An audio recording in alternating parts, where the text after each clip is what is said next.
Madame, Monsieur, il ne reste que quelques jours avant le 31 décembre pour collecter les dons nécessaires à la diffusion et au développement de TVL en 2025.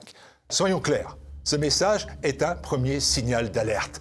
Malgré la mobilisation, notamment celle de nouveaux donateurs, nous accusons un retard important par rapport à l'an passé. Pourtant, en novembre dernier, nous avons battu un nouveau record, 8 400 000 vues, chiffre Google, sur YouTube, un niveau jamais atteint depuis la création de TVL. Avec ce succès, une mobilisation exceptionnelle et donc indispensable, nous avons besoin de vous. Répondez dès maintenant à cet appel aux dons. Faites connaître TVL à vos amis, à votre famille, à vos connaissances. Faire un don, c'est aussi reprendre le contrôle de votre impôt. Soutenir les projets et les idées qui vous tiennent à cœur plutôt que de financer des médias qui vous méprisent. En donnant à TVL, vous donnez un sens nouveau à votre contribution fiscale. Vous êtes les acteurs d'un changement puisque vous transformez votre impôt en un acte révolutionnaire. Faites un don à TVL. Investissez dans la liberté d'informer, dans la liberté à tout prix.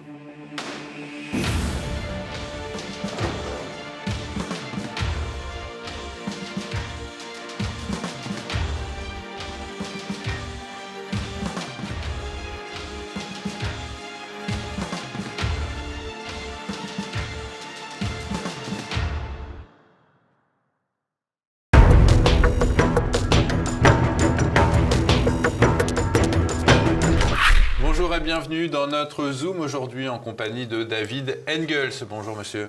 Bonjour, merci pour l'invitation.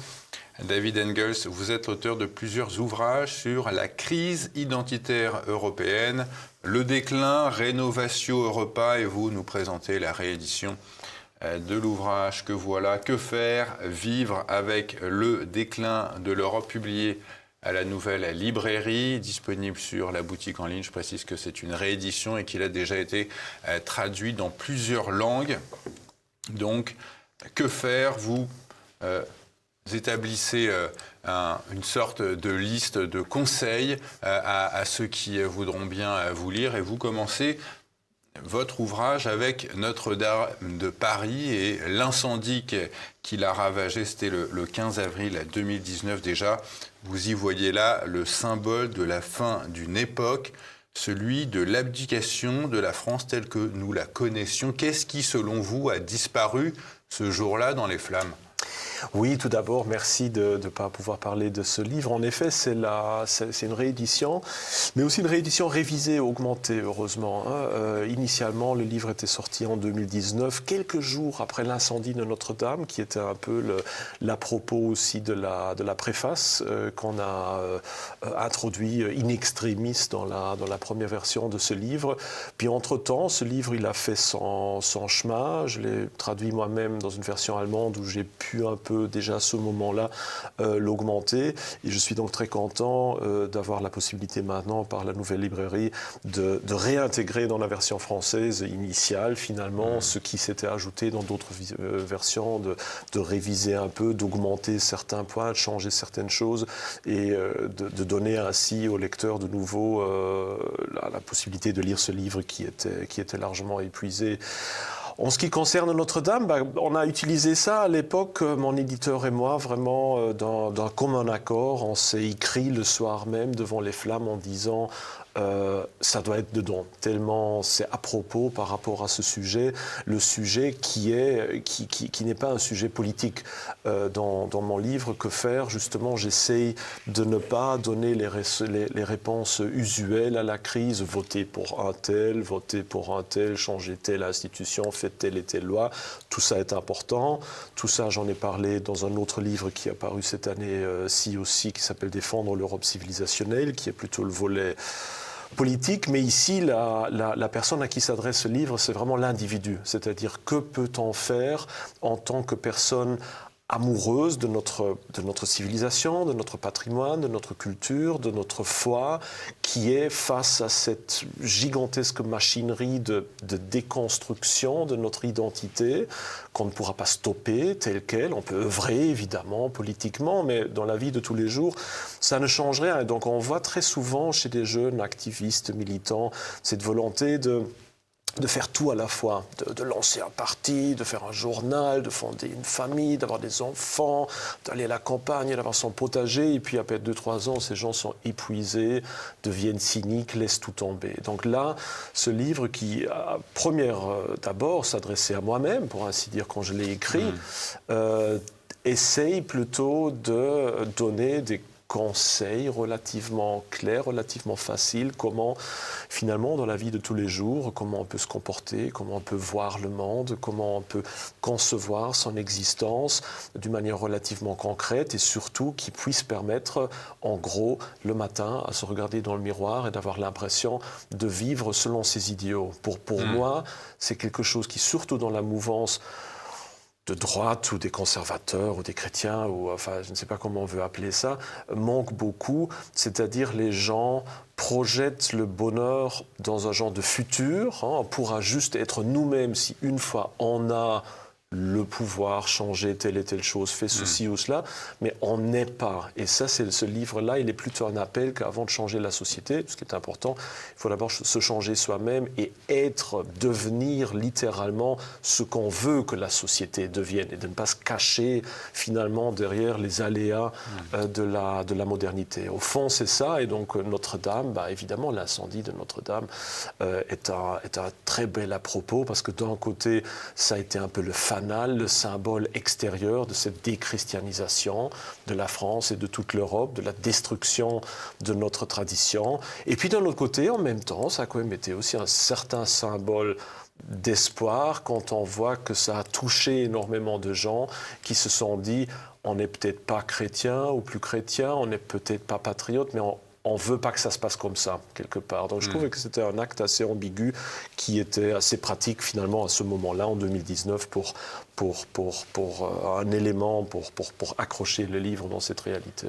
Alors, parmi les effets du déclin de l'Europe que vous constatez, vous dénoncez l'apparence de plus en plus totalitaire des États européens. Mais où voyez-vous une quelconque forme de totalitarisme dans les démocraties européennes ? Tout à fait.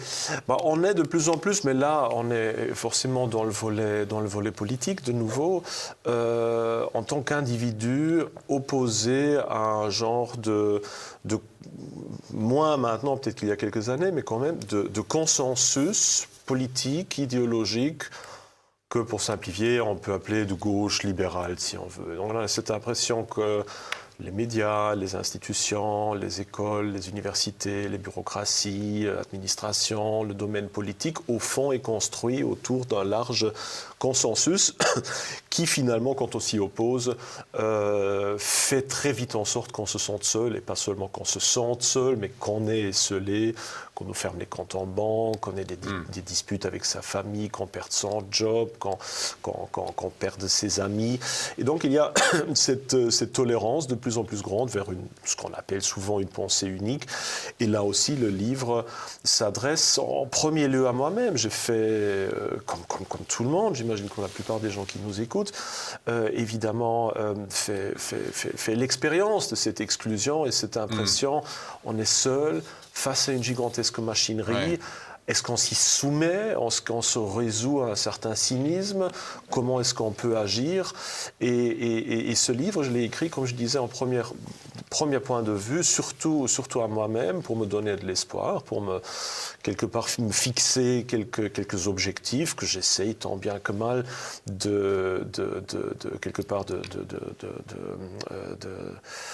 d'accomplir. Quand vous allez sur le personnel, David Engels, on ressent en lisant votre ouvrage qu'il y a eu, et vous le dites un petit peu, une espèce de solitude, même dans votre cercle proche.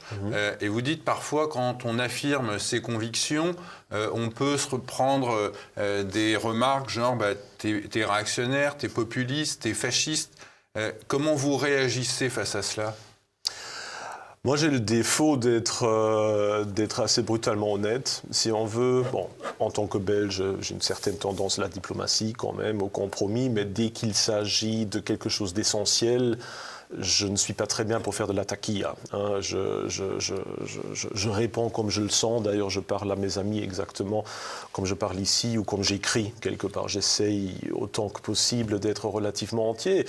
Et c'est sûr que forcément, alors on est lancé dans des discussions interminables avec des gens. On a l'impression de parler face à la TV,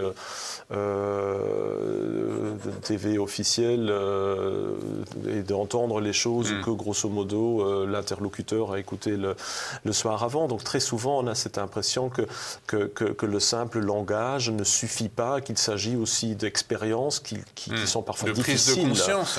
De prise de conscience. Vous l'avez eu, cette prise de ressentir. conscience, et vous pensez qu'une prise de conscience beaucoup plus générale, peut-être qu'au moment du Covid, on a assisté à une certaine prise de conscience d'un certain nombre de personnes en France et peut-être même dans le monde, qu'est-ce qui pourrait servir d'électrochoc en quelque sorte pour faire prendre conscience des problèmes aujourd'hui en Europe? Les gens restent vissés à ce qu'on leur raconte à la télévision, sérieusement, quoi.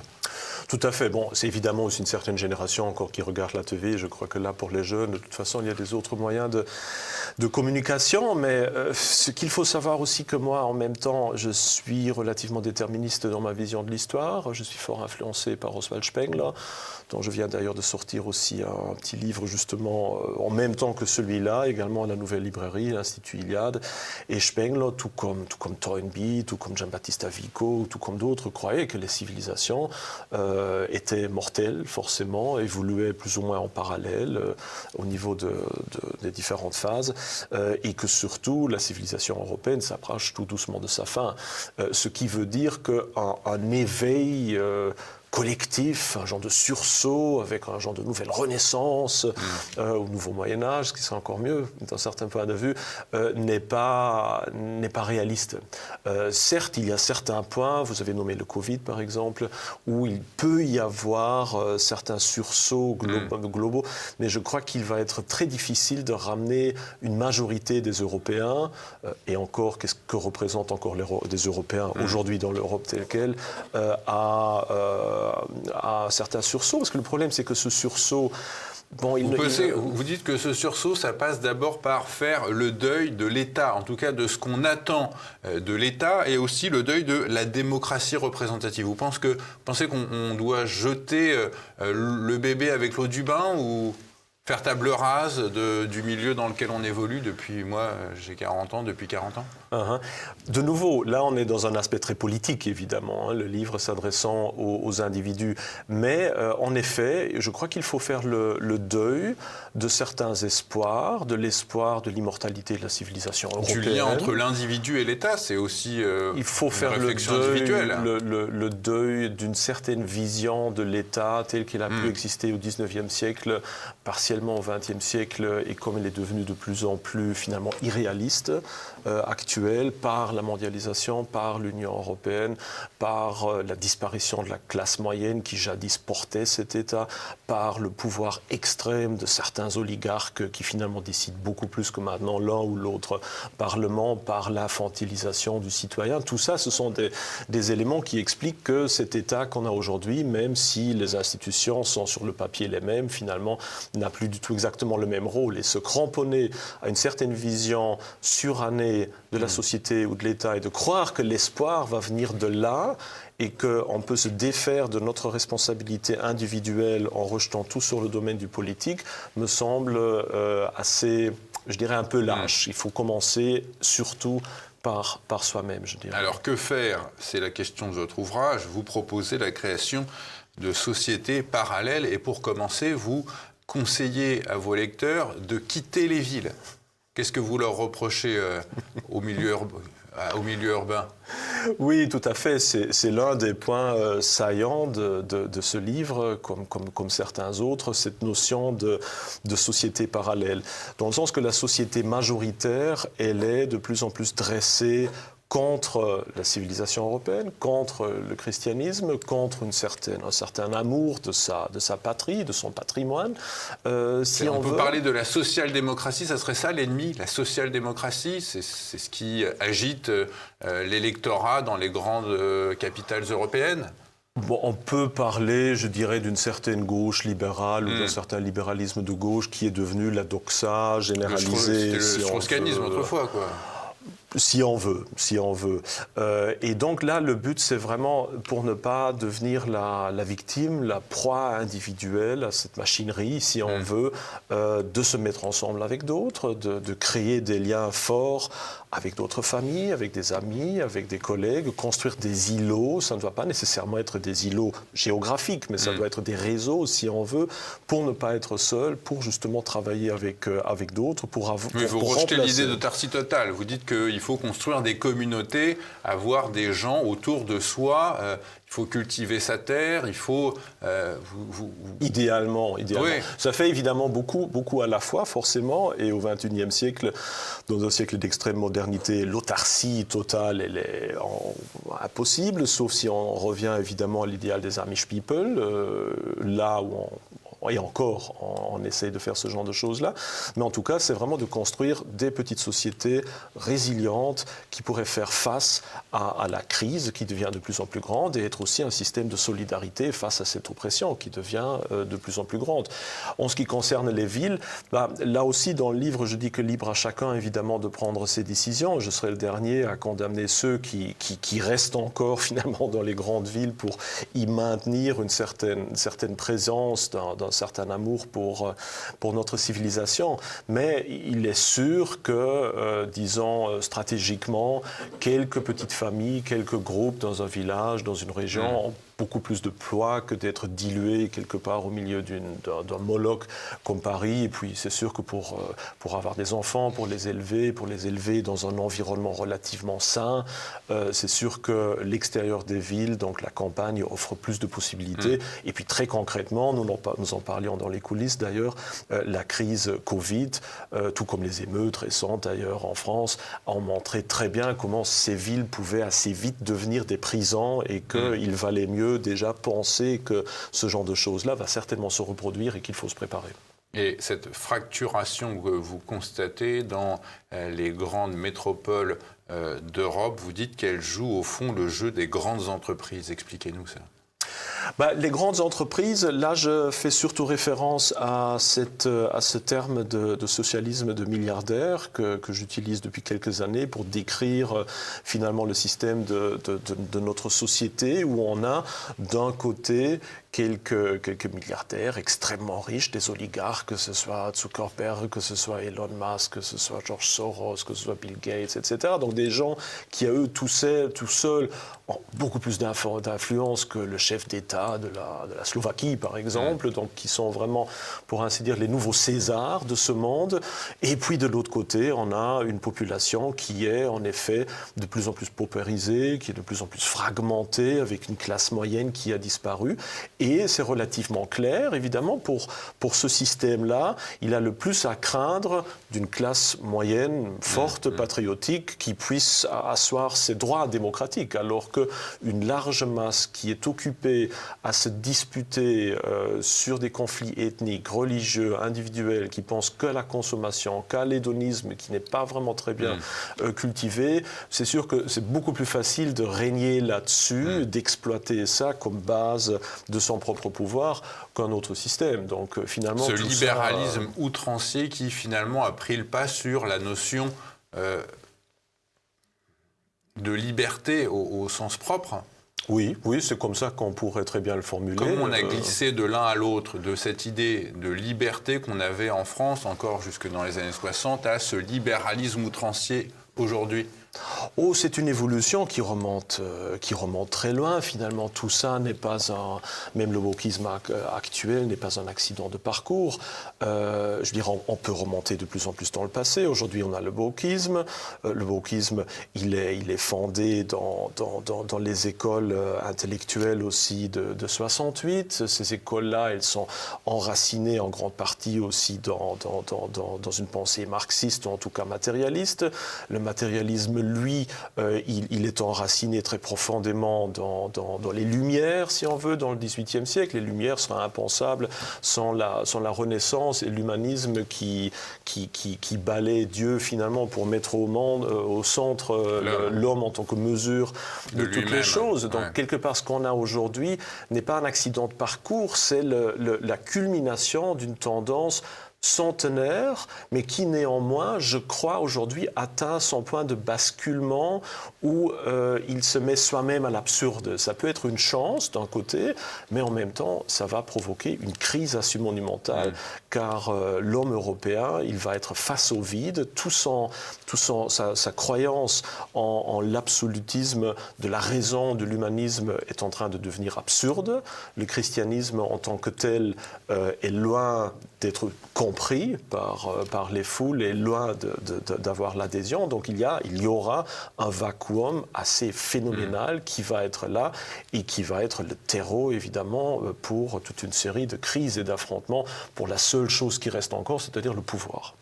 Alors, vous déplorez aussi la perte de la foi dans votre ouvrage et vous encouragez à au moins montrer du respect pour le christianisme et à ce qu'on appelle la mystique chrétienne. Qu'est-ce que ça recouvre, cette notion ?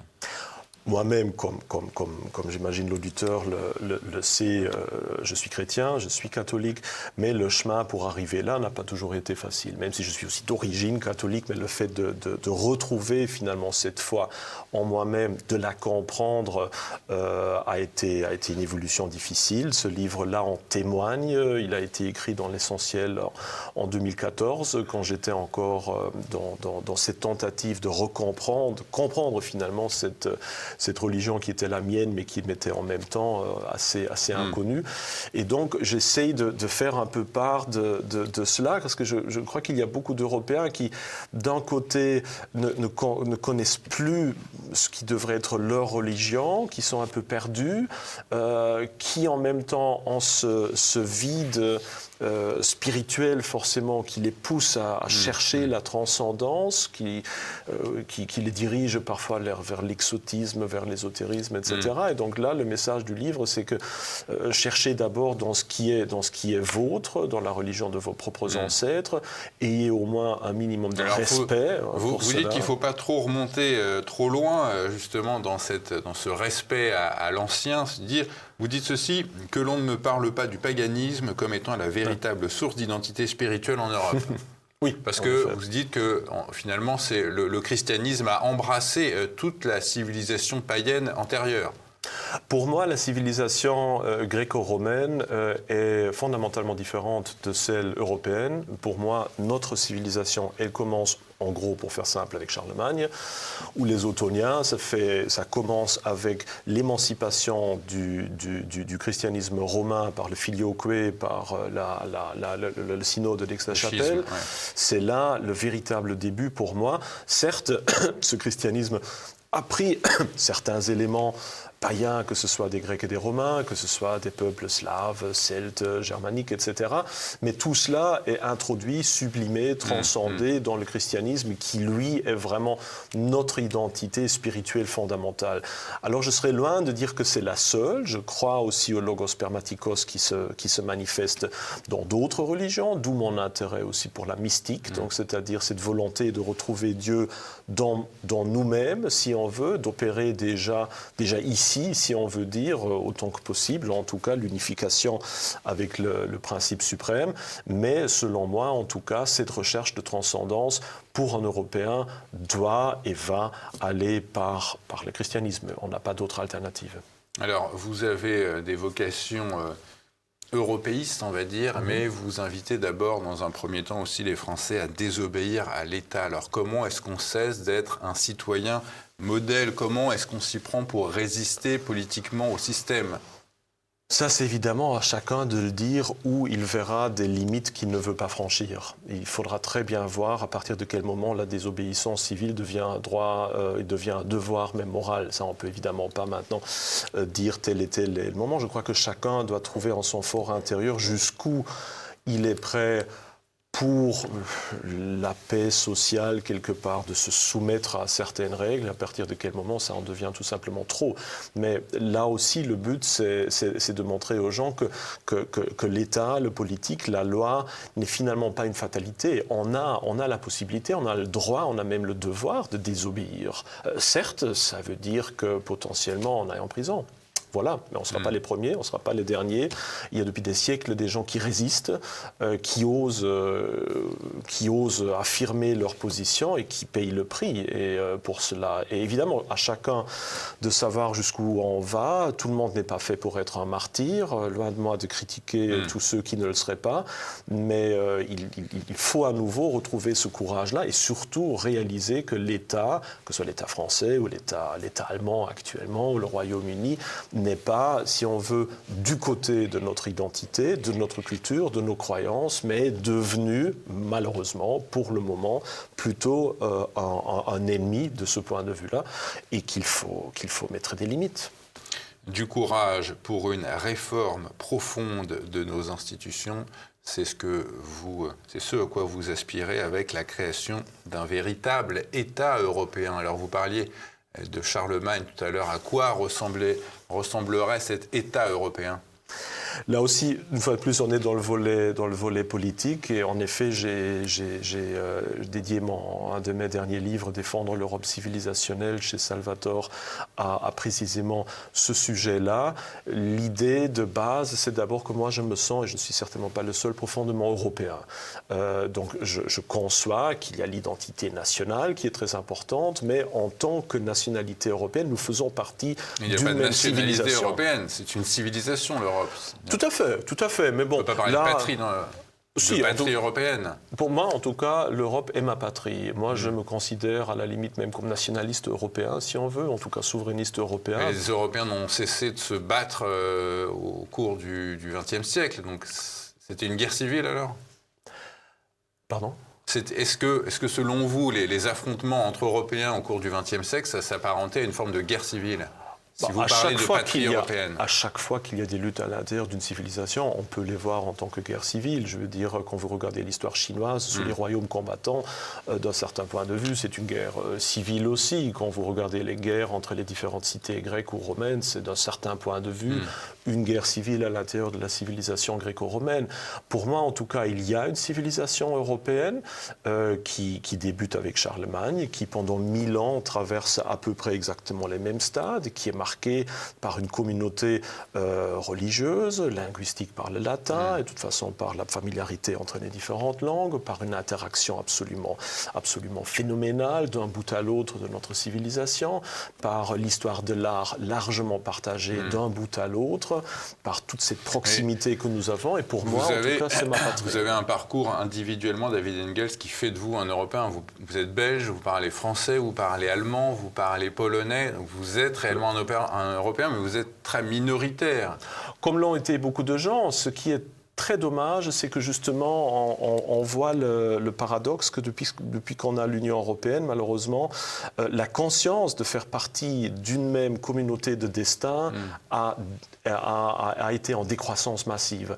Je crois que même au XIXe siècle, donc au point culminant des nationalismes, personne en France, en Allemagne, en Italie, en Angleterre, aurait douté que tout le monde appartienne à la même civilisation européenne. Bizarrement, c'est uniquement depuis le moment où, en effet, politiquement, on est de plus en plus unis, où on a la liberté même de mobilité, etc., que cette connaissance-là, elle est en train de décroître. Mais elle a marqué la majeure partie de notre évolution. Elle est là. Nous sommes Européens, que nous le voulions ou non. Toute notre histoire, nos langues, notre pensée le crie littéralement. Et moi, j'aimerais bien, surtout par cet autre livre, justement, de nouveau ramener dans la conscience des gens que voilà, la véritable lutte, elle est surtout pour la défense de ce qui reste encore de cette civilisation européenne contre ces nombreux ennemis. Que faire ? Vivre avec le déclin de l'Europe, publié aux éditions de la Nouvelle Librairie et à retrouver sur la boutique en ligne de TV Liberté. Merci à vous, David Engels. Merci de l'invitation.